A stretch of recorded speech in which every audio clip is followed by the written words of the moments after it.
Tudo bem, pessoal? A saída do técnico Tite parece ser uma questão de tempo apenas. A cúpula da Confederação Brasileira de Futebol, pela informação que a gente tem, já está trabalhando com a possibilidade da saída do técnico Tite. Pode não ser essa semana, a semana que vem, mas não deve durar muito não.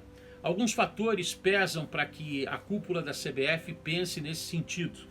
O desempenho da seleção brasileira na Copa da Rússia desagradou o comando da Confederação Brasileira de Futebol. Claro que no meio do caminho veio a vitória, o título na Copa América, teve o problema com o Neymar, esses recentes amistosos e a falta de reação da seleção brasileira, tudo isso mexe com a cúpula da CBF.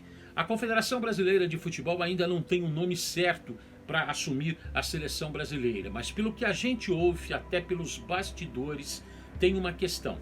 Pode ser um nome internacional a assumir a seleção brasileira na saída do técnico Tite. A CBF fez uma espécie de laboratório quando trouxe uma treinadora sueca para o comando da seleção brasileira de futebol feminina.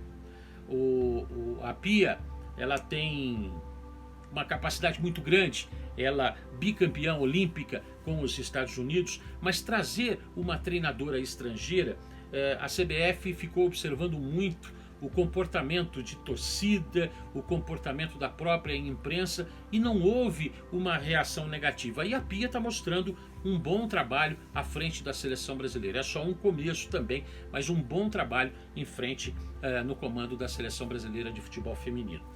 Aí tem umas outras questões que acabam dando força para essa tendência da seleção brasileira de ter um treinador de fora, um treinador estrangeiro.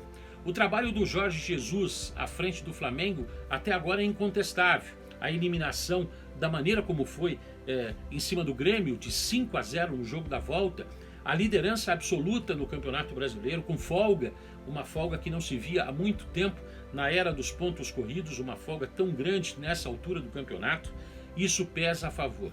O trabalho do técnico argentino Jorge Sampaoli também. Tudo isso faz ganhar força um movimento dentro da Confederação Brasileira de Futebol, forçando a saída do técnico Tite e, mais do que isso, tentando se pensar num nome, é claro que não é fácil, num nome estrangeiro para assumir a seleção brasileira de futebol masculino.